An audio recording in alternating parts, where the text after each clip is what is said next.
"Dad, can my sister come over to play?" the boy asked upon arriving home from school. When the father saw the girl, he was in shock.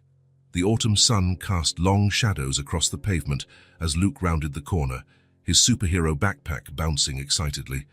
His eyes sparkled with an enthusiasm that only a 7-year-old could contain. "Dad! Dad!" Luke shouted, bursting into Michael's makeshift office in the living room. "You won't believe what happened today." Michael looked up from his computer screen, glasses slipping down his nose. "What is it, champ?" he asked, his mind still entangled in spreadsheets and deadlines. Luke hesitated for a moment, as if about to reveal the universe's greatest secret. Then, the words tumbled out. "Dad, can my sister come over to play?" Michael's world froze. "Your sister?" The words came out as a confused whisper. "Yeah, Anna. She's new at school, and we look exactly alike. She even has the same birthmark as me." Luke pointed to the small scar above his left eyebrow. The blood drained from Michael's face. His mind raced, searching for a logical explanation. "Sure, son," he heard himself say, his voice distant. "How about tomorrow at 3? "Yay, I'll tell her." Luke ran off, leaving behind a stunned father and a question echoing in the silence. How could his adopted son have a sister? Across the street, behind lace curtains, Mrs. Peterson's watchful eyes observed the scene. She pressed her lips together, a secret too heavy to bear weighing on her chest. The clock on the wall seemed to move in slow motion. Michael glanced at it for the 100th time. 2:59 p.m. His heart hammered against his ribs, a mixture of anxiety and fear growing with each tick. The doorbell rang, shrill and relentless. Michael took a deep breath, trying to calm his nerves. It was just a coincidence, he told himself. It had to be. He opened the door, a forced smile on his face. The world stopped. Before him stood a 7-year-old girl, brown hair framing a face that mirrored Luke's. And there it was, the small scar above her left eyebrow. "Hi, mister." The girl smiled, her eyes the same eyes as Luke's, sparkling. "I'm Anna. Luke invited me to play." Michael felt the ground disappear beneath his feet. Memories flooded his mind. The day he and Claire decided to adopt, the first time they saw Luke, the joy of finally having a child. How was this possible? Michael. "Is everything all right?" Claire's voice came from inside the house, concern evident in her tone. He turned, watching his wife freeze as she saw Anna. The shock on her face mirrored his own. "Mom!" Luke shouted, running to the door. "Look, this is Anna. I told you we were the same."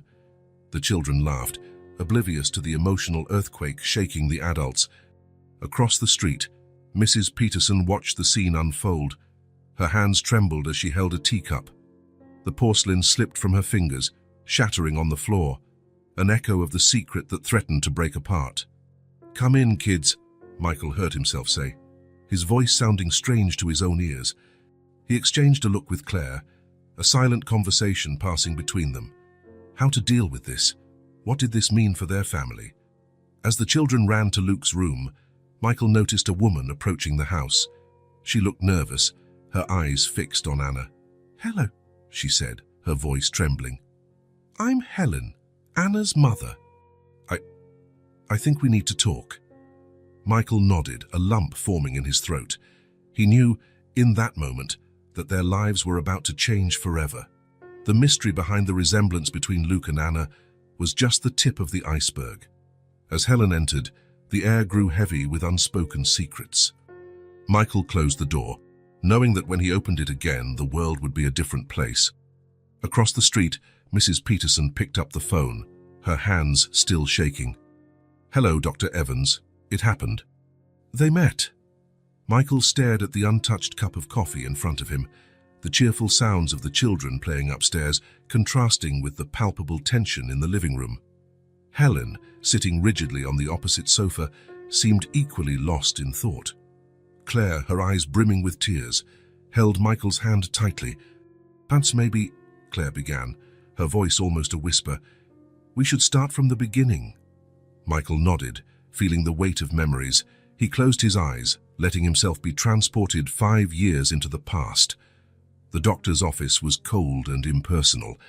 Michael held Claire's hand as Dr. Miller explained the test results. "I'm sorry," the doctor said, his voice compassionate, "but the chances of you conceiving naturally are extremely low." Claire stifled a sob, burying her face in Michael's shoulder. He held her tight, feeling his own heart break. In the weeks that followed, their house felt like a mausoleum of shattered dreams. Ultrasound pictures of friends were hidden away in drawers. Invitations to baby showers were politely declined. It was on a rainy night, while watching a documentary about children in orphanages, that the idea arose. "What if?" Claire began, hesitantly. Michael looked at her, seeing a spark of hope in her eyes for the first time in months. "What if we adopted?" she finished, her voice gaining strength. The idea took root, growing and flourishing in the days that followed. They researched, talked to friends who had adopted, visited agencies. The process was an emotional roller coaster. Endless forms, invasive interviews, the anxiety of waiting for a call that could change their lives. And then, on a sunny spring afternoon, the phone rang. "Mr. and Mrs. Smith?" The social worker's voice sounded cheerful. "We have a baby boy. He's 3 months old and needs a home." Michael's heart raced. He looked at Claire, seeing his own nervousness and excitement reflected in her. 3 days later, they were at the adoption center, hearts pounding as the social worker brought a small bundle. "This is Luke," she said softly, placing the baby in Claire's trembling arms. The moment Michael saw Luke's little face, it was as if the entire universe made sense. The baby's curious eyes, the small scar above his left eyebrow. A crib accident, they were told. The tiny fingers that gripped Michael's finger with surprising strength. "Hello, son," Michael whispered, tears streaming down his face. The first few months were a blur of joy and exhaustion. Sleepless nights, endless diapers, and the constant wonder of watching Luke grow and develop. Each milestone was celebrated with enthusiasm. The first smile, the first tooth, the first wobbly steps. Michael and Claire documented everything, creating albums filled with precious memories. As Luke grew, his vibrant and curious personality blossomed. He was a whirlwind of energy, always asking questions, always exploring. It was on a quiet afternoon, while playing in the park, that Luke asked the question they knew would come eventually. "Dad, why don't I look like you and Mom?" Michael felt his heart clench. He and Claire had discussed how to approach the topic of adoption, but nothing prepared him for the actual moment. Gently, they explained to Luke about adoption, about how he was special and chosen, about how love makes a family, not just blood. Luke listened intently, asking occasional questions. In the end, he hugged his parents tightly. "I love you, Kin," he said simply. Back in the present, Michael opened his eyes, meeting Helen's gaze. She looked as if she had aged a decade during his narrative. "Our story is complicated," Helen began, her voice trembling. "But I think everyone deserves to know the truth." At that moment, the sound of breaking glass came from the kitchen. Everyone turned to see Mrs. Peterson standing in the doorway, shards of a bowl at her feet. "I'm so sorry," she said, tears streaming down her wrinkled face. "I couldn't keep this secret any longer." Michael felt the world spin. What secret could be so heavy? And how was Mrs. Peterson involved in all of this? As the afternoon wore on, Michael realized that the story of how he and Claire decided to adopt was just the beginning. The real mystery, the one that united everyone in that room, was about to be revealed. The silence that followed Mrs. Peterson's dramatic entrance was broken by the children's laughter from upstairs. The contrast between the innocence of those giggles and the palpable tension in the living room was almost painful. Michael stood up, helping Mrs. Peterson to sit down and quickly cleaning up the broken glass. Claire brought a glass of water for the elderly woman, who was visibly shaking. "Mrs. Peterson, height," Helen began, her voice a mixture of confusion and urgency. "What did you mean by, 'I couldn't keep this secret any longer'?" Before Mrs. Peterson could answer, the sound of hurried footsteps on the stairs interrupted the conversation. Luke and Anna appeared, breathless and smiling. "Dad, Mom!" Luke exclaimed, his eyes shining with excitement. "You won't believe it. Anna has the same birthmark as me. Look." The two children stood side by side, pointing to identical small marks on their right wrists. Michael felt the air leave his lungs as Claire stifled a sob. Helen stood up abruptly, her face pale. "Anna, honey, I think it's time for us to go." "But Mom," Anna protested, "Luke and I were playing detectives. We found so many things in common." Michael observed the children, noticing for the first time the numerous details that made them almost identical: the shape of their eyes, the way they frowned when upset, even the timbre of their voices. "Kids," Claire intervened, her voice trembling slightly, "how about you go play a little longer in the room? The adults need to talk." Reluctantly but obediently, Luke and Anna went back upstairs, their animated voices echoing through the house. As soon as the children disappeared, Mrs. Peterson began to speak, her voice low and heavy with emotion. "7 years ago, my daughter Mary found out she was pregnant," she began, her eyes lost in painful memories. "She was young, single, and the child's father, well, he wasn't in the picture." Michael and Claire exchanged perplexed glances, while Helen seemed to be on the verge of collapse. "Mary decided to carry the pregnancy to term, but—" Mrs. Peterson hesitated, tears streaming down her wrinkled cheeks. "There were complications during childbirth. Twins. No one expected twins." A stunned silence fell over the room. Michael felt his heart race, the pieces of the puzzle beginning to fall into place in a way he dreaded to comprehend. "Mary didn't survive childbirth," Mrs. Peterson continued, her voice choked with emotion. "And I was left there, with 2 newborn babies and a broken heart. I didn't know what to do." Helen sobbed openly now, her hands covering her face. Claire approached her, offering silent comfort. "I was working as a nurse's aide at the time," Mrs. Peterson went on. "I knew the procedures, the paperwork. It was wrong, I know, but in that moment of despair, it seemed like the only way out." Michael felt a wave of nausea. You separated the twins?" Mrs. Peterson nodded, guilt evident in every line of her face. "I gave one baby up for adoption immediately. The other, I tried to raise him for a few weeks, but it was too much. The pain, the memories. So, I gave him up for adoption too." The sound of something breaking upstairs made everyone jump. For a moment, the panic that the children might have overheard something filled the room. But soon the laughter resumed, and the tension eased slightly. "I watched from afar," Mrs. Peterson continued after a moment. "I moved here to be close to you, Michael and Claire. And when Helen moved in with Anna a few years ago, I knew it was only a matter of time." Michael stood up, walking to the window. Outside, the world continued as normal, oblivious to the emotional earthquake shaking that room. How could they deal with this revelation? How would it affect Luke and Anna? "Why now?" Claire asked, her voice trembling. "Why did you decide to reveal this after so long?" Mrs. Peterson sighed deeply.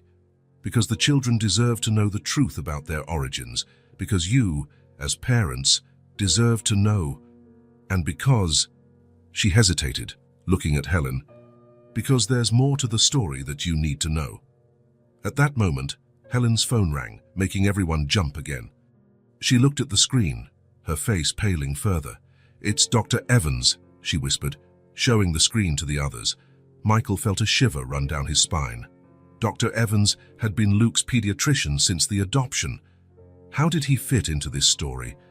As Helen answered the call with trembling hands, Michael looked upstairs, where the cheerful voices of Luke and Anna could be heard. 2 innocent children, playing and laughing, unaware that their lives were about to change forever. The sun was beginning to set outside, casting long shadows across the room. Michael had the feeling that, before night fell, many more secrets would come to light.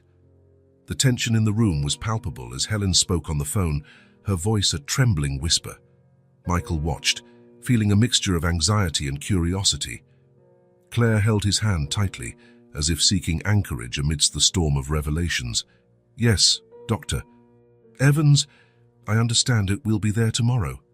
Helen hung up, her face a mask of worry. "What did he say?" Michael asked, unable to contain his impatience. Helen took a deep breath before answering. "He wants to see us. All of us. He said there's Important medical information about the children that we need to discuss. A heavy silence fell over the room. Mrs. Peterson seemed to have aged a decade in a matter of minutes. "I think it's time you saw this," Claire said suddenly, standing up. She walked to a bookshelf and picked up a dusty photo album.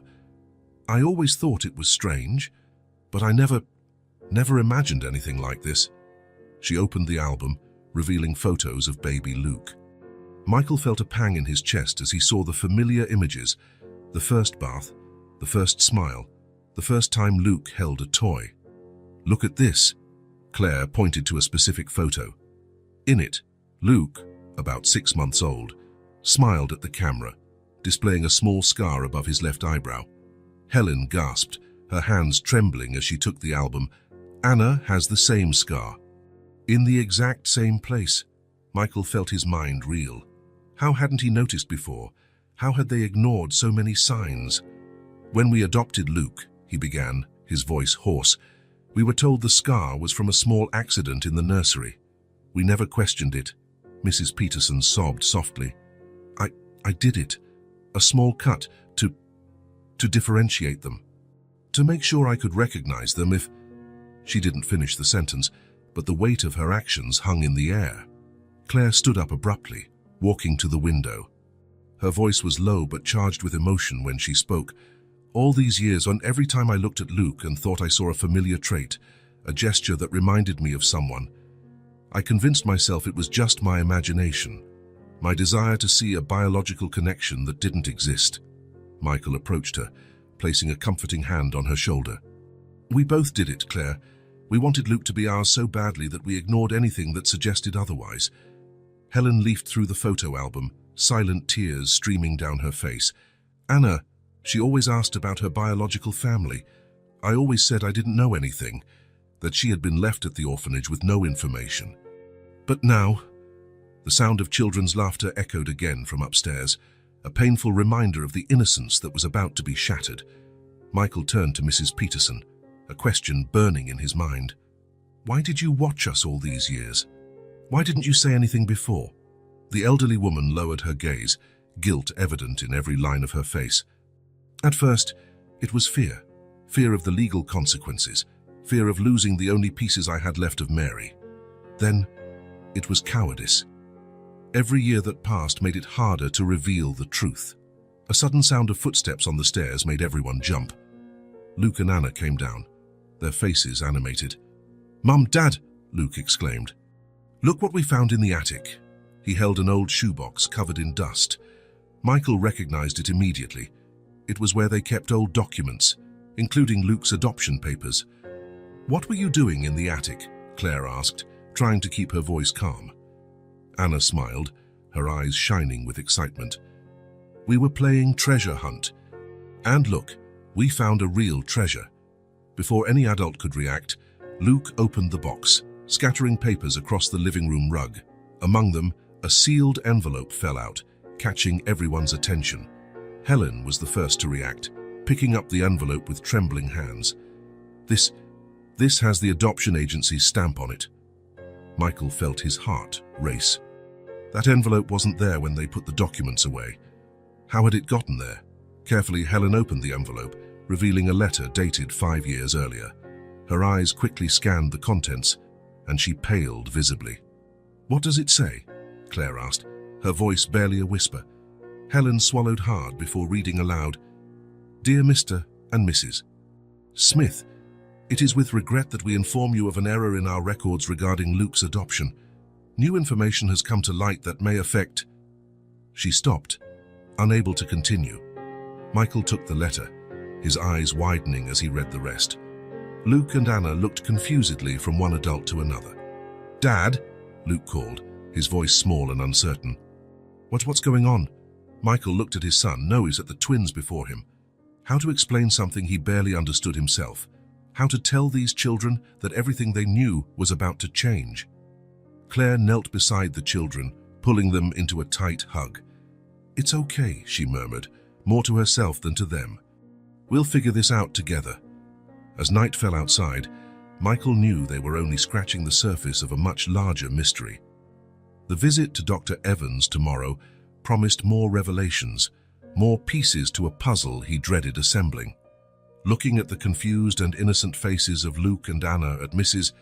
Peterson's guilty face, at Helen's stunned expression, and at Claire's tearful eyes, Michael felt the weight of responsibility on his shoulders. Whatever the truth was, he knew that their actions in the coming days would shape the future of them all. With a deep sigh, he folded the letter and put it in his pocket. Tomorrow would bring its own revelations and challenges. For now, they needed to find a way to get through this night, with two curious children and a secret too big to contain. Morning arrived with a thin fog and a heavy silence. Michael had barely slept, his mind a whirlwind of unanswered questions. Beside him, Claire stirred restlessly, her red eyes evidence of an equally turbulent night. Breakfast was a tense meal. Luke, usually talkative, seemed to sense the charged atmosphere and ate in silence, casting curious glances at his parents. "Luke," Michael began, carefully choosing his words, "today we're going to make a special visit. Remember the agency where we met?" The boy's eyes lit up with recognition. "Where you chose me to be your son." Claire stifled a sob, disguising it as a cough. Michael nodded, forcing a smile. "Exactly. We need to talk to some people there." "Are Anna and Aunt Helen coming too?" Luke asked innocently. Michael exchanged a look with Claire. "Yes, they'll meet us there." An hour later, they were all gathered in front of the New Beginnings Adoption Agency. The building, a red brick structure with large windows, seemed smaller and less imposing than Michael remembered. Helen arrived with Anna, her eyes revealing a night as restless as Michael and Claire's. Mrs. Peterson insisted on coming down despite initial protests. "I caused this," she said firmly. "I need to be here to face the consequences." Inside the agency, the air conditioning hummed softly, contrasting with the palpable tension of the group. A receptionist led them to a meeting room where Mrs. Davis, the social worker who had handled Luke and Anna's adoptions, was waiting for them. "Please, sit down," she said, her professional tone barely masking her own apprehension. While the adults settled in, Luke and Anna were gently directed to an adjacent playroom with a large glass window allowing their parents to observe them. "Before we begin," Mrs. Davis said, "I want to express my deepest regret for what happened. When we discovered the possibility of an error, we were devastated." "When exactly did you discover it?" Michael asked, his voice tense. The social worker hesitated. "About 5 years ago, we received information that suggested a possible mix-up of records," Claire gasped. 5 years? "And you didn't tell us anything?" "We tried," Mrs. Davis replied, pulling a folder from her bag. "We sent letters, made phone calls, but the address we had for you was outdated, and the phone number was no longer in use." Michael felt a wave of guilt. They had moved shortly after adopting Luke, seeking a larger house in a more family-friendly neighborhood. In the rush of moving and adapting to life with a baby, they had forgotten to update their information with the agency. "What exactly did you discover?" Helen asked, her voice trembling slightly. Mrs. Davis opened the folder, revealing 2 sets of documents. "We have here the original records of Luke and Anna's adoptions. At first glance, they seem normal. But," she hesitated, turning a few pages, "when we compared specific details, we noticed discrepancies." She pointed to birth dates, blood types, and other medical details that, while slightly different in the records, were identical when compared side by side. "How could this happen?" Claire asked, her voice barely a whisper. It was at this moment that Mrs. Peterson, who had remained silent until then, intervened. "It was my fault," she said, her voice trembling. I tampered with the records."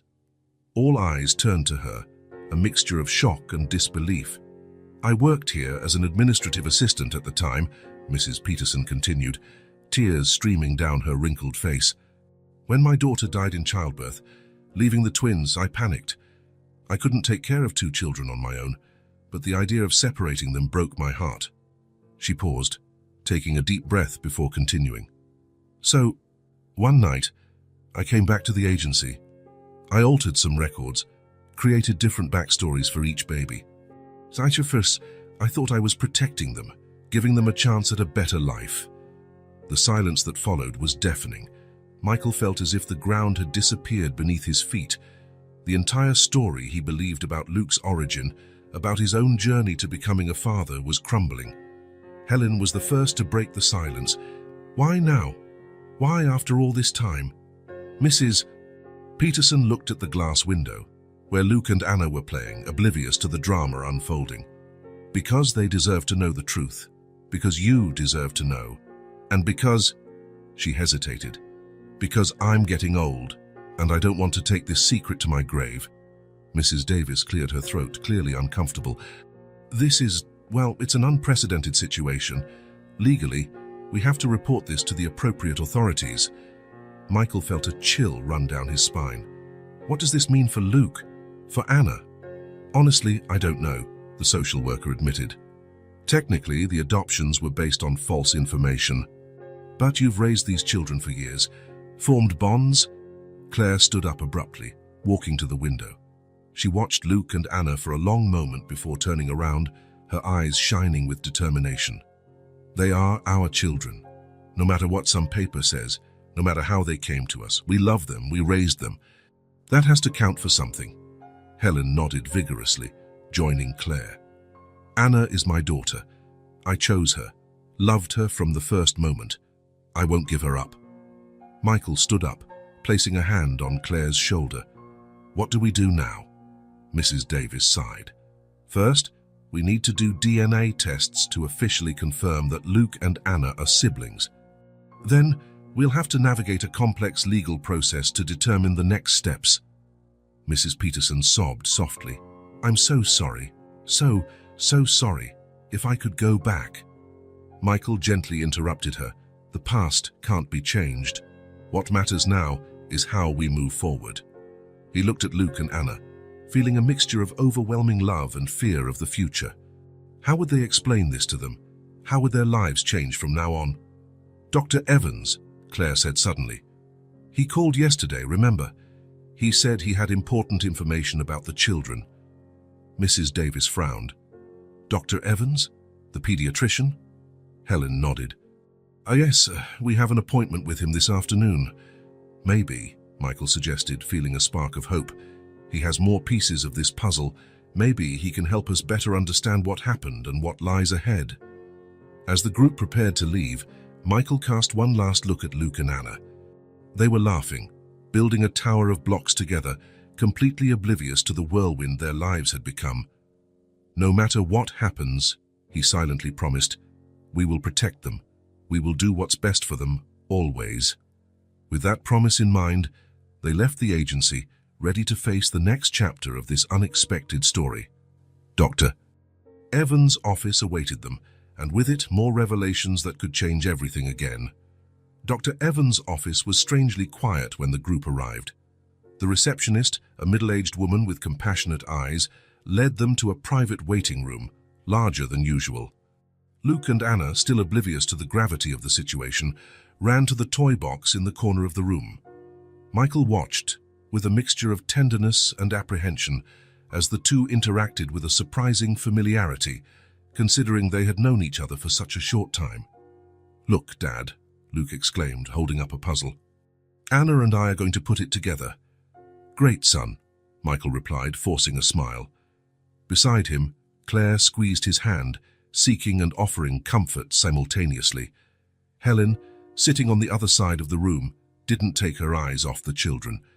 Her face was a mask of conflicting emotions. Love, fear, uncertainty. Mrs.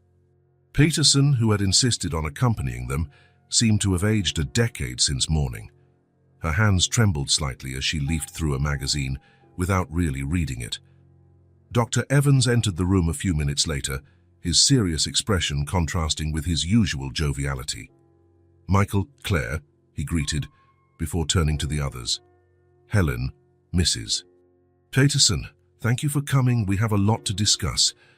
He approached the children, kneeling down to be at their level. Luke, Anna, it's good to see you. How about you go with Nurse Martha for some fun tests while I talk to your parents? The children nodded excitedly, following the nurse who had just entered. As soon as the door closed behind them, the air in the room grew heavy with anticipation. Before we begin, Dr. Evans said, sitting down, I need you to understand that what I'm about to reveal is the result of years of observation and some recent tests I conducted discreetly during the children's routine checkups. What kind of tests? Claire asked, her voice tense. The doctor hesitated for a moment. Genetic tests, mainly. See, for years I suspected there was something unique about Luke. Certain characteristics, certain developmental patterns. When Anna became my patient 2 years ago, the similarities were impossible to ignore. Why didn't you say anything before? Michael questioned, a hint of accusation in his voice. Medical ethics, Dr. Evans replied simply. Without concrete evidence and without absolute certainty, I couldn't raise suspicions that could disrupt entire families. But now, he opened a folder, revealing charts and reports. Luke and Anna are not just twins, they are what we call mirror twins. A stunned silence fell over the room. It was Helen who finally asked, What exactly does that mean? Mirror twins are a rare phenomenon, the doctor explained. They are identical, but develop symmetrical characteristics. For example, if one is right-handed, the other will be left-handed. If one has a hair whirl that swirls to the right, the other will have it to the left. Michael thought of all the little things he had noticed about Luke over the years, things that now made sense when compared to Anna. But there's more, Dr. Evans continued. Mirror twins often develop an almost telepathic connection. They can feel each other's emotions, sometimes even share dreams or thoughts. Claire gasped. Luke, he always had nightmares about being lost, about looking for someone. We thought it was separation anxiety. But Anna had the same dreams, Helen completed, her voice barely a whisper. Dr. Evans nodded gravely. That's why I insisted on this meeting. The children are developing this connection rapidly now that they are close. It's crucial that we understand and support this bond. Mrs. Peterson, who had been silent until then, sobbed softly. I didn't know. When I separated them, I had no idea. The doctor turned to her, his expression softening. No one could have predicted this, Mrs. Peterson. Mirror twins are incredibly rare. The fact that they have found each other, well, some would call it destiny. Michael stood up, walking to the window. Outside, the world continued as normal, oblivious to the emotional earthquake inside that room. What do we do now? How can we help them? First, Dr. Evans replied, we need to be honest with them. Luke and Anna deserve to know the truth about their connection. Second, we cannot separate them again. The bond between them is deep and vital for their emotional and psychological development. Helen stood up abruptly. Are you suggesting that I give up Anna? No, the doctor responded quickly. I'm suggesting we find a way to keep both families united for the sake of the children. Claire approached Helen, taking her hands in hers. We can do this together. For them. Michael watched the two women, mothers united by extraordinary circumstances, and felt a wave of determination. We'll find a way, we have to. Dr. Evans smiled slightly. Bucket, there's something else you should know. Mirror twins often develop unique talents or abilities. Have you noticed anything unusual about the children? Michael and Claire exchanged glances. Luke has always been incredibly intuitive, Claire said. Sometimes it seems like he knows things he shouldn't know. Helen nodded vigorously. Anna is the same. She sometimes draws places she's never seen, with impressive detail. Dr. Evans made some notes. Interesting. We'll monitor this closely. It could be crucial for their development. At that moment, the door opened, and the children returned, laughing and chatting animatedly. Dad, Mom, Luke exclaimed, we did a super cool test. We had to guess which card Nurse Martha was thinking of. Anna agreed enthusiastically. It was amazing. It was like we could hear each other's thoughts. The adults in the room exchanged significant glances, a mixture of wonder and concern on their faces. The children already knew, or at least suspected, their unique connection. Michael knelt down, hugging Luke and Anna. You are very special, yes, and we have a lot to talk about. As the group prepared to leave, Dr. Evans stopped them for a moment. Remember, whatever you decide, Luke and Anna's well-being must come first. They have an extraordinary bond, something that should be nurtured and protected. Leaving the office, Michael felt the weight of responsibility on his shoulders. The day's revelations had changed everything, but one thing was certain. The love for those children was the foundation upon which they would build the future, no matter how complicated it might be. The afternoon sun cast long shadows as the group left Dr. Evans' office. The air was thick with conflicting emotions: shock, confusion, fear, and, surprisingly, a hint of hope. Michael walked hand in hand with Luke, observing how the boy occasionally glanced at Anna, who was next to Helen. It was as if an invisible thread connected them, a silent dance of gestures and expressions that now made perfect sense. "Dad," Luke said suddenly, his voice full of childish curiosity, "why is everyone so quiet? Did something bad happen?" Michael exchanged a quick look with Claire before answering, "No, son, it's not bad. It's just complicated. We'll talk about it when we get home, okay?" Luke nodded, not entirely convinced, but willing to wait. Arriving at the Smithson house, a surprise awaited them. Mrs. Peterson was standing on the porch, her face a mask of anxiety and guilt. I brought something you need to see," she said, her voice trembling. Inside the house, after the children were gently directed to Luke's room to play, Mrs. Peterson placed a worn shoebox on the coffee table. "I've kept this for all these years," she explained, opening the box with reverent care. "These are Mary's things, my daughter, Luke and Anna's biological mother." The silence in the room was palpable as Mrs. Peterson carefully removed item by item: a worn diary, some photos, a small handmade baby blanket. "Mary always wanted to be a mother," Mrs. Peterson began, silent tears streaming down her wrinkled face. So when she found out she was pregnant, she was radiant, even with all the difficulties she would face as a single mother. She opened the diary, revealing delicate handwriting. She wrote about every moment of her pregnancy, about how she felt the babies moving, how she imagined their little faces. Michael felt a lump in his throat. Claire sobbed silently beside him, while Helen seemed mesmerized by Mary's words. "What happened to her?" Helen asked softly. Mrs. Peterson took a deep breath. "There were complications during childbirth. Mary, she didn't make it. When I found myself alone with 2 newborn babies, I panicked. I was grieving, confused, scared." She paused, struggling to control her emotions before continuing. "I worked at the adoption agency at the time.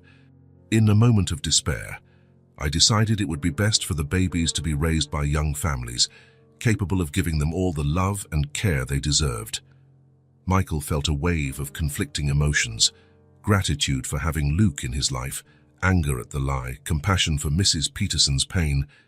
"Why didn't you tell us before?" Claire asked, her voice choked with emotion. "Our fear," Mrs. Peterson replied simply.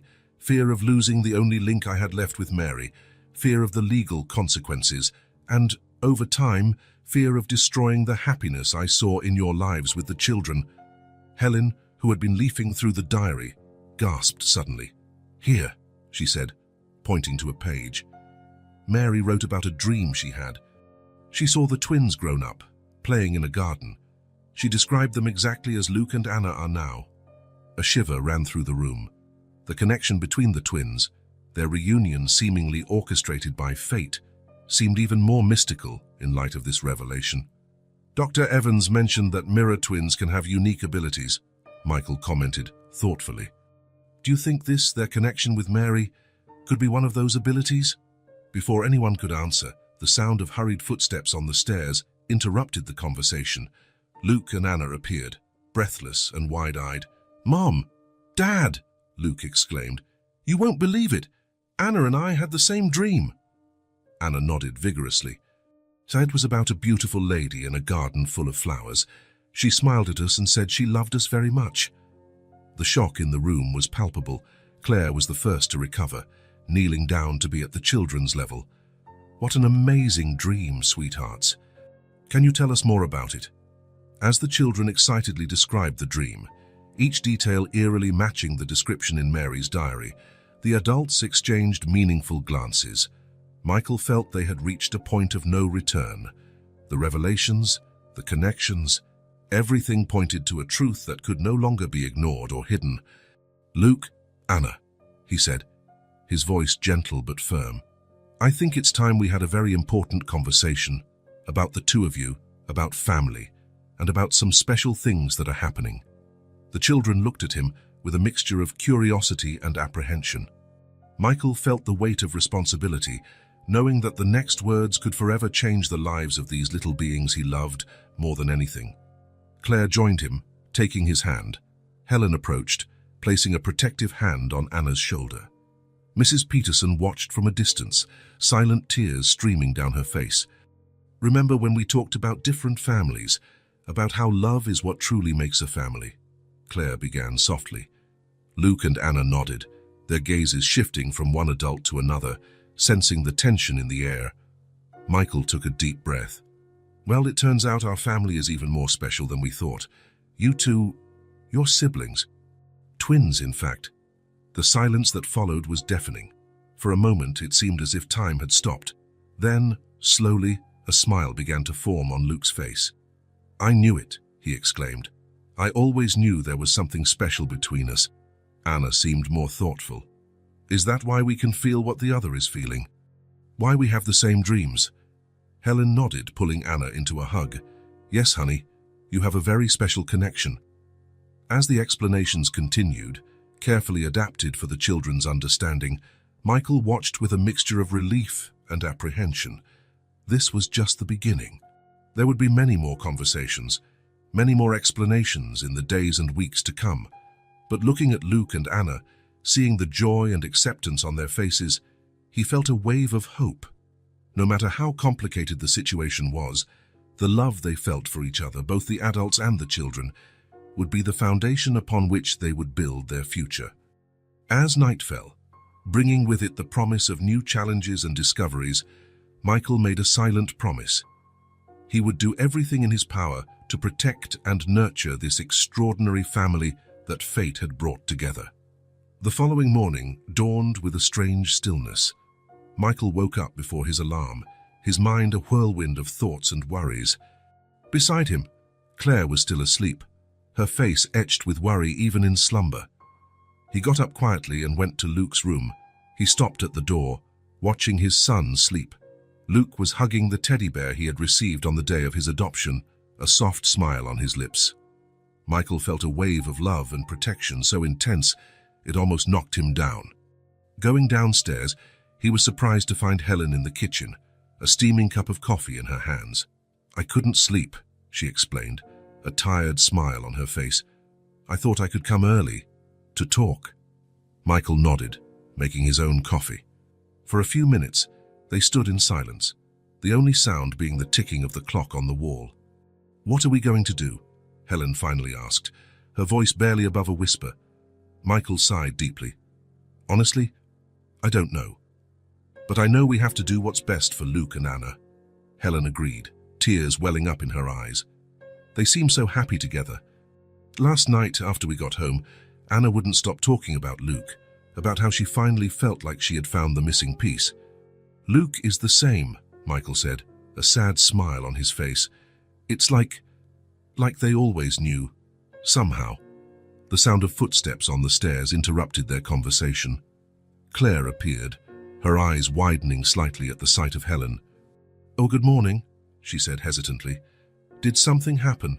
"We were just talking," Michael explained, pulling up a chair for her. "About what we do now." Claire sat down, accepting the cup of coffee Michael offered her. "I spoke to a lawyer friend last night," she began. "The situation is complicated, legally speaking." Helen paled. "What does that mean?" "It means there are no clear precedents for a situation like ours," Claire explained gently. "Technically, Luke and Anna's adoptions were based on false information, which could invalidate them." The silence that followed was heavy, laden with fear and uncertainty. "But," Claire continued quickly, "my friend also said that the courts generally prioritize the well-being of the children, and it's clear that Luke and Anna are happy and well cared for in their current families." Michael felt a lump form in his throat. "So, what do we do? Do we file some kind of lawsuit?" Claire hesitated. She suggested we consider a joint adoption. "Legally, we would recognize each other as parents of both children." Helen gasped. Is that possible? It's complicated. But yes, Claire nodded. It would be a way to formalize what we already feel, that we are all a family now. The sound of children's laughter interrupted the conversation. Luke and Anna appeared in the kitchen, holding hands and with identical smiles on their faces. Good morning, they said in unison, bringing smiles to the adults' faces despite the tension. Did you sleep well, honey? Michael asked, pulling Luke into a hug. The boy nodded enthusiastically. Yes, Anna and I had the same dream again. Helen raised an eyebrow. The same dream as yesterday. Anna shook her head. No, a new one. We were all together in a big house with a huge garden. It was so real. The adults exchanged knowing glances. The connection between the twins seemed to be strengthening every day. What a wonderful dream, Claire said, her voice soft. First, how about we all have breakfast together and then talk a little? While the children ate pancakes and chatted excitedly about their plans for the day, the adults exchanged worried glances. How to explain the complexity of the situation to such young minds? After breakfast, everyone gathered in the living room. Michael felt his heart race, knowing that the next words could change everything. Luke, Anna, he began, carefully choosing his words. Remember what we talked about yesterday about you being siblings? The children nodded, their eyes shining with excitement. Well, Claire continued, there are more things we need to tell you. Things about how you came to be in our families.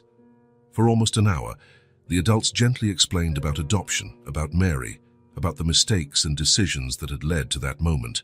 They simplified where they could, but strived to be honest.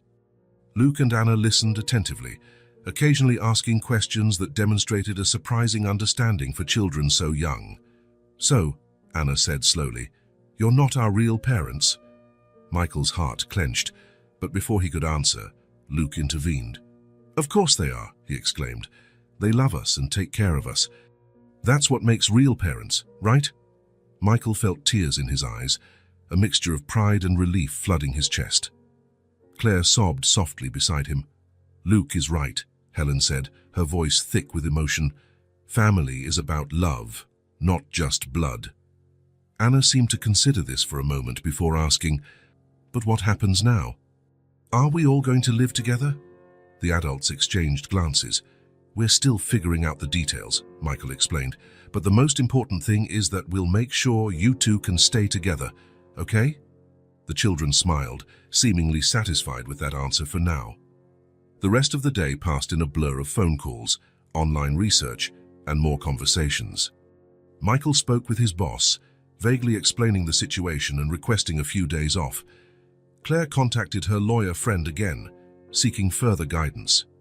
That evening, after Luke and Anna finally fell asleep, together, in Luke's room, refusing to be separated, the adults gathered again in the living room. I received a call from Dr. Evans this afternoon, Helen said, breaking the silence. He wants to do some more tests on the twins, something about mapping the extent of their connection. Michael nodded. I think we should agree. The more we know, the better we can support them. Claire sighed deeply. My lawyer friend suggested we file for joint custody as soon as possible. She thinks that, given the unique circumstances, a judge will likely look favorably upon our situation. And Mrs. Peterson? Helen asked softly. Michael felt a pang of guilt. Amidst the chaos, they had almost forgotten about the elderly woman who had triggered all of this. I'll talk to her tomorrow, he decided. She's the children's grandmother after all. We need to find a place for her in this new family configuration. As the night wore on, the three continued to plan and discuss. There were still many uncertainties, many obstacles to overcome. But one thing was clear. The love they felt for Luke and Anna, and the desire to do what was best for them, would be their guide through this uncharted territory. When they finally said goodnight, exhausted but determined, Michael paused for a moment at the children's bedroom door. Luke and Anna slept peacefully, their hands intertwined even in sleep. The sight reinforced his resolve. No matter what the future held, they would face it together, as a family. An unconventional family, certainly, but a family united by love and the extraordinary journey that had brought them there. Morning arrived with a soft mist, enveloping the neighborhood in an ethereal cloak. Michael watched from the kitchen window, a forgotten cup of coffee in his hands, as he waited for Mrs. Peterson's arrival. The previous night had been long, filled with tense conversations and uncertain planning with Claire and Helen. The soft chime of the doorbell pulled him from his thoughts. Opening the door, Michael was greeted by Mrs. Peterson's wrinkled and anxious face. "Please, come in," he said, gently guiding her to the living room where Claire, Helen, and the children were already waiting. Luke and Anna, sitting side by side on the sofa, looked curiously at the elderly woman. There was a glimmer of recognition in both their eyes, as if they were seeing a familiar person after a long time. "Good morning, everyone," Mrs. Peterson said, her voice trembling. She held an old wooden box against her chest, as if it were a protective talisman. Claire approached, offering a cup of tea. "Thank you for coming, Mrs. Peterson. We know this must not be easy for you." The elderly woman nodded, accepting the tea with slightly trembling hands. I have something to show you. Something I should have shared a long time ago." Carefully, she opened the wooden box, revealing a collection of yellowed letters, old photographs, and a small leather-bound diary. "These were Mary's, my daughter, Luke and Anna's mother," she explained, her voice choked with emotion. The children leaned forward, curious. "Our mother?" Anna asked softly. Mrs. Peterson nodded, tears welling up in her eyes. "Yes, dear, your biological mother." With gentle hands, she took a photograph from the box. In it, a young woman smiled radiantly, her hands resting on a visibly pregnant belly. "This is Mary," Mrs. Peterson said, passing the photo to the children. "She was so happy when she found out she was pregnant with you." Luke and Anna examined the photograph with fascination. "She looks like the lady from our dream," Luke murmured, receiving an enthusiastic nod from Anna. Michael and Claire exchanged surprised glances, while Helen leaned in for a closer look at the image.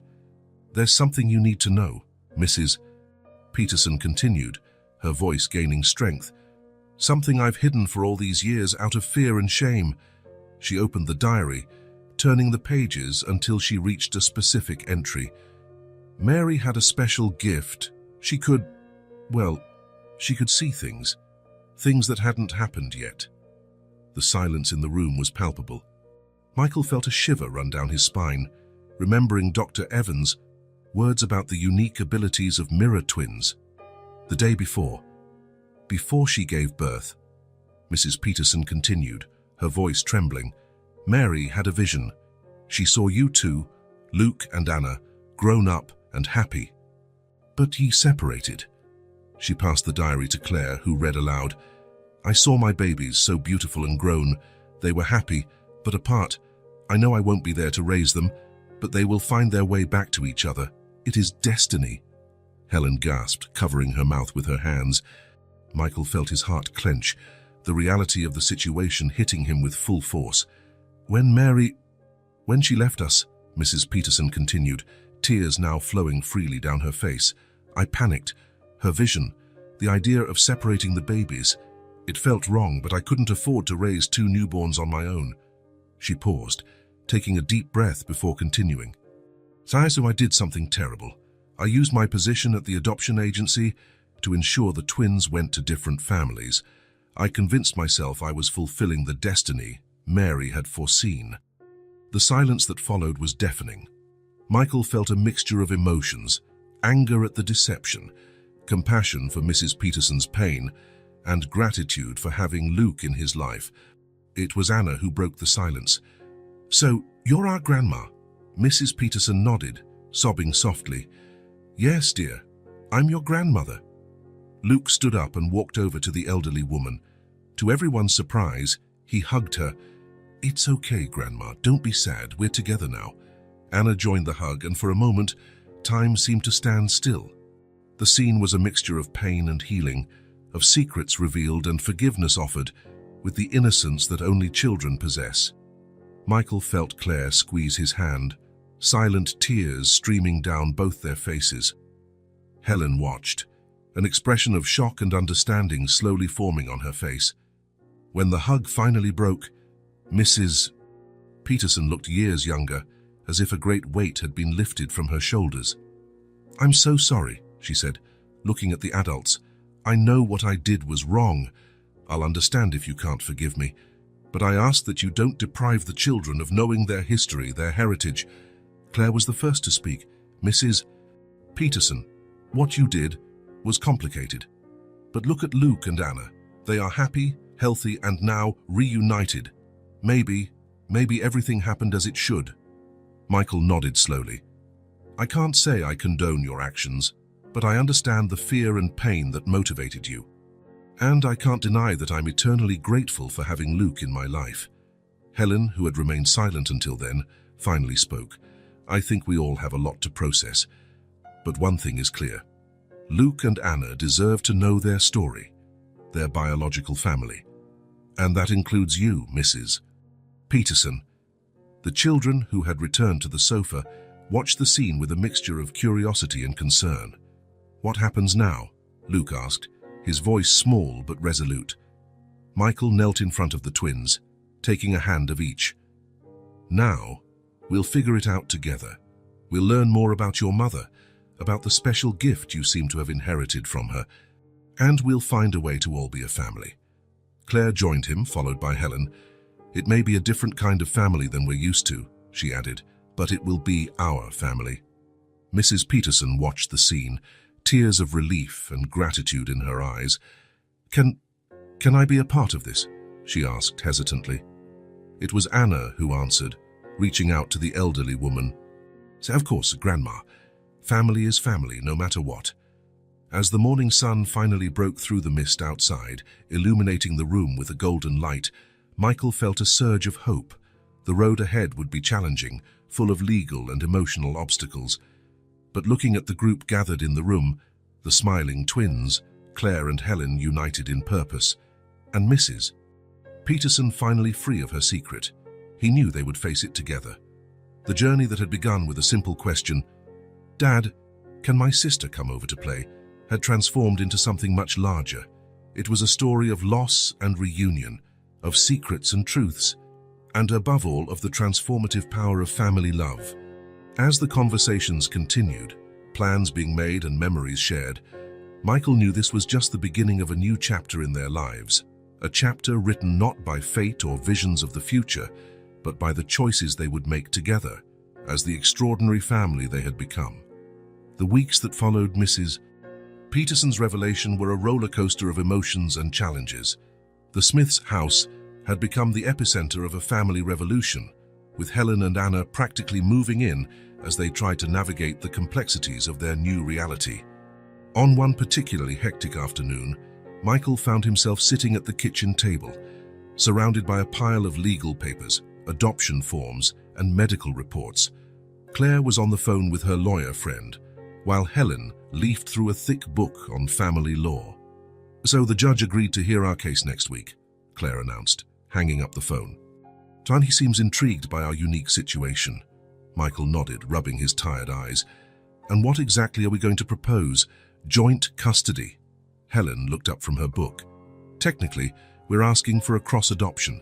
Michael and Claire would legally adopt Anna, while I would adopt Luke.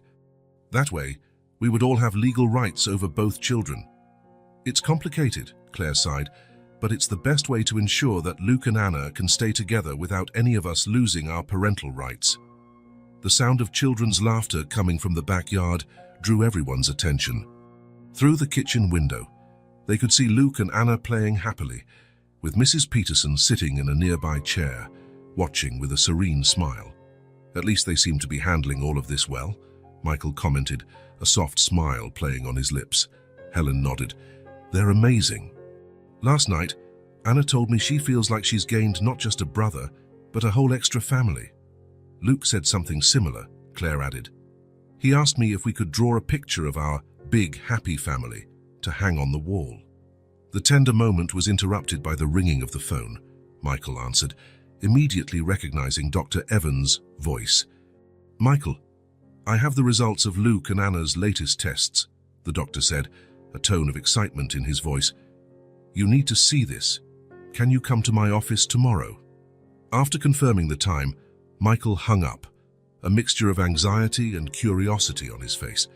"Dr. Evans wants to see us tomorrow. He said he has important results to share." The next morning, the group gathered at Dr. Evans' office. Luke and Anna were taken by a nurse for some fun games, while the adults settled into the doctor's consultation room. "What we've discovered is fascinating," Dr. Evans began, spreading charts and images across his desk. "The connection between Luke and Anna goes beyond anything I've ever seen in twins." He pointed to a series of brain scans. "See these areas here? They light up identically in both children. Even when they're separated, it's as if their brains are synchronized." "What does that mean in practice?" Helen asked, leaning in to examine the images. "Well, it explains the shared dreams, the ability to feel each other's emotions," the doctor elaborated. "But there's more. We believe that Luke and Anna may have inherited their biological mother, Mary's gift of clairvoyance." A stunned silence fell over the room. Michael felt Claire squeeze his hand while Mrs. Peterson gasped softly. "Clairvoyance?" Michael repeated, incredulous. "You mean they can see the future?" Dr. Evans made a calming gesture with his hands. "Not exactly. It's more like a highly sharpened intuition, an ability to sense future possibilities. And in their case, this ability seems to be amplified by their twin connection." "This explains so many things," Mrs. Peterson murmured, tears in her eyes. "Mary always knew she wouldn't be here to raise her children. She saw it." The doctor nodded compassionately. "The most important thing now is to support Luke and Anna as they develop and learn to manage these abilities. They'll need guidance, understanding, and above all, love." When the children were brought back, their faces were animated. "Dad, Mom," Luke exclaimed, "we did a super cool test. We had to guess which card the nurse was thinking of." Anna agreed enthusiastically. "It was amazing. It was like we could hear each other's thoughts." The adults exchanged knowing glances, a mixture of wonder and concern on their faces. In the days that followed, the family focused on preparing for the court hearing. The house was an organized chaos of documents, neatly pressed clothes, and frayed nerves. On the eve of the hearing, everyone gathered for a special dinner. The dining room table, extended to its full length, barely accommodated the group. Michael, Claire, Helen, Luke, Anna, Mrs. Peterson, and even Dr. Evans, who had become an integral part of their lives. As they enjoyed the meal, the conversation flowed naturally, punctuated by laughter and shared stories. It was as if, despite all the complications and challenges, they had finally found their rhythm as a family. "You know," Luke said suddenly, in the middle of a lull in the conversation, "I had a dream last night." All the adults turned to him, attentive. "I saw all of us in a big house with a huge garden," he continued, his eyes shining. "We were happy, all together." Anna nodded vigorously. "I saw the same thing, and there was a sign in front of the house that said, 'The Smith-Johnson Home.'" Helen choked on her wine, while Claire and Michael exchanged surprised glances. Johnson was Helen's last name. "It's a beautiful dream, dears," Mrs. Peterson said softly, tears in her eyes. "Your mother would be so proud of you." Dr. Evans watched the scene with barely concealed clinical interest. "Fascinating," he murmured. "The synchronicity between them is truly remarkable." Later, after the children had gone to bed, the adults gathered in the living room, each with a glass of wine in hand. "I'm nervous about tomorrow," Helen admitted, breaking the silence.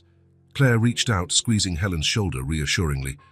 "We all are, but we'll face it together." Michael nodded, raising his glass in a toast.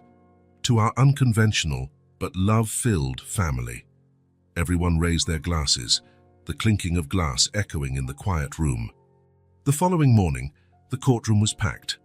Friends, neighbors, and even a few reporters, the story of the separated and reunited twins had leaked to the local press, crowded the benches. The judge, a middle-aged man with kind eyes, listened attentively as the family's lawyer presented their unique case.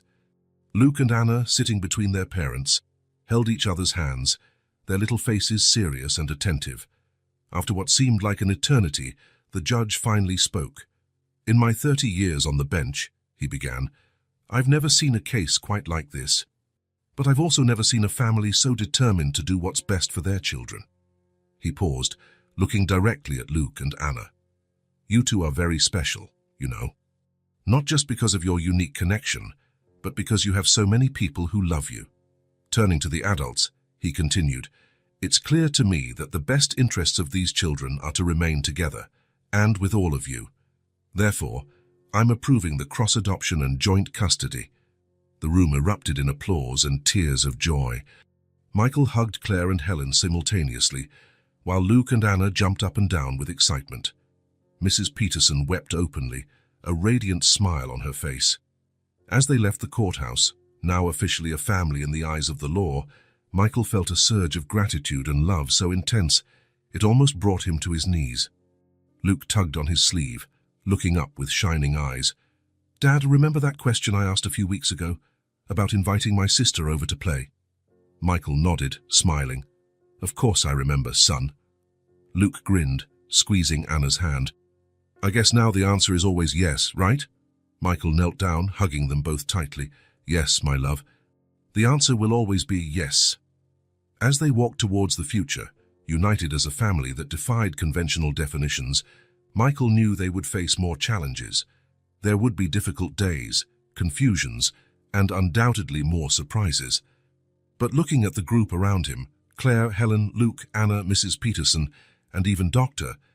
Evans, who had joined them to celebrate, he knew they would face everything together. Because in the end, it didn't matter how they had gotten there, or how unusual their situation might seem to others. What mattered was the love they shared, the bond they had forged through challenges and revelations. They were a family in every way that truly mattered. And as the sun set on that momentous day, Michael knew they were just beginning their real journey together. A journey of discovery, growth, and above all, unconditional love. A year had passed since the court's decision that formalized the Smith-Johnson family. The autumn sun cast a golden light on the spacious garden of the family's new home, just as Luke and Anna had foreseen in their shared dream. Michael watched from the kitchen window as Luke and Anna, now 8 years old, played excitedly on the swing set he and Helen had installed the previous weekend. Their laughter echoed through the air, a melody that never failed to warm his heart. "They've grown so much this past year," Claire commented, joining him at the window and wrapping her arms around his waist. Michael nodded, smiling. "Not just in size, but in understanding too. The way they handle their ungift is impressive." As if to confirm his words, Luke suddenly stopped swinging and looked towards the house. Seconds later, the phone rang. "It must be Grandma Peterson," he shouted from the backyard. "She's going to say she's bringing chocolate cake." Claire laughed, answering the phone. Sure enough, it was Mrs. Peterson, announcing her imminent arrival with the promised chocolate cake. Adapting to their new family reality hadn't been without its challenges. There were moments of confusion, especially for the children, as they navigated the dynamics of effectively having 4 parents and a very present grandmother. But with patience, love, and a lot of open communication, they had found their balance. Helen entered the kitchen, carrying a stack of papers. "I just spoke with Dr. Evans," she announced. "He wants to schedule another testing session next week. Apparently, Luke and Anna's abilities are developing in fascinating ways." Michael and Claire exchanged glances. The development of the twins' precognitive abilities had become a topic of great interest to Dr. Evans and his team of researchers. While the family was committed to supporting the study, they were careful to ensure the children didn't feel like lab rats. "We'll talk to them first," Claire suggested. "Make sure they're comfortable with more tests." Helen nodded in agreement. The dynamic between the 3 adults had transformed over the year. What began as a potentially tense situation had evolved into a co-parenting partnership based on mutual respect and a shared love for the children. The sound of the doorbell announced Mrs. Peterson's arrival. Luke and Anna raced to the door, their excited shouts of "Grandma" echoing through the house. The elderly woman entered, her arms laden with the promised cake and bags of gifts. Her face, once etched with years of guilt and secrets, now glowed with the joy of being surrounded by her reunited family. "I brought something special for you," she said to the children, after the hugs and kisses of greeting. From one of the bags, she pulled out a leather-bound photo album. "So this was your mother's favorite album," Mrs. Peterson explained, her voice soft with memory. "I thought you might like to have it now." Luke and Anna sat on the sofa, leafing through the album reverently. Their expressions were a mixture of curiosity and an understanding beyond their years. "Look, Anna," Luke pointed to a picture. "Size, it's Mom Mary in the garden we saw in our dream." Anna nodded enthusiastically. "And here," she turned the page, "is the house we dreamed of, the one with our last name on the sign." The adults exchanged meaningful glances. The connections the twins were making between their visions and their biological mother's past were a constant reminder of how special their bond was. As the afternoon progressed, the house filled with the aroma of coffee and chocolate cake. Friends and neighbors began to arrive for what had become a Sunday tradition, an informal gathering of the extended Smith-Johnson family. Dr. Evans arrived a little later, bringing not only his usual scientific curiosity, but also a genuine fondness for the family he had helped navigate such turbulent waters. "How are my favorite patients?" he asked, settling down between Luke and Anna. "Great, Dr. Evans," Luke replied excitedly. "Last night, Anna and I had an amazing dream. We saw a big auditorium full of people, and we were on stage talking about our gift." Anna agreed, adding, "And there was a big banner that said, 'International Conference on Psychic Abilities.' It felt so real." The doctor raised his eyebrows, intrigued. "Fascinating. It seems you two might be glimpsing your future as speakers." Michael, overhearing the conversation, felt a mixture of pride and apprehension. The future unfolding before his children was exciting, but also a little daunting in its vastness of possibilities. As the sun began to set, painting the sky in shades of orange and pink, the family and friends gathered in the garden for an impromptu barbecue. The air was filled with laughter, conversation, and the occasional excited shriek from the children. Michael found himself in a moment of reflection, watching the scene before him.